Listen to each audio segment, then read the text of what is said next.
Milí študenti, často vo svojich vystúpeniach opakujem, že to, ako bude vyzerať naša spoločnosť za 10, za 20, za 30 rokov, záleží na tom, akých máme dnes študentov.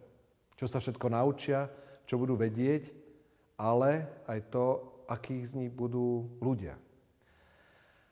A ja som veľmi rád, že vy sa zapájate do programu LeadUp a skutočne okrem toho, že musíte študovať, že chcete byť dobrí v predmetoch, ste sa rozhodli spraviť niečo naviac.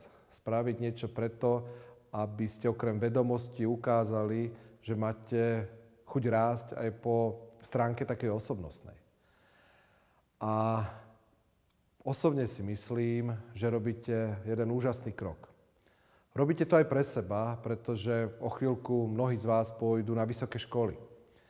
A keď som mal možnosť navštevovať tie najkvalitnejšie školy v Spojených štátoch, v Anglicku, tak verte, že to, čo rozhodne o tom, či vás zoberú na takúto školu, a ja každému z vás odporúčam, aby sa o to pokúsil, nie je len to, či ste dobrým študentom, ale čo ich nesmierne zaujíma, či ste počas už svojho mladého stredoškolského veku ukázali, že chcete ešte dosiahnuť niečo viac.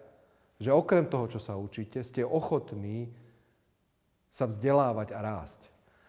Takže držím vám všetkým prsty, aby vám tento program veľa dal a ja sa nesmierne teším, že za 20-30 rokov z vás budú tí najúspešnejší. A možno niekto z vás bude aj prezidentom. Veľa úspechov.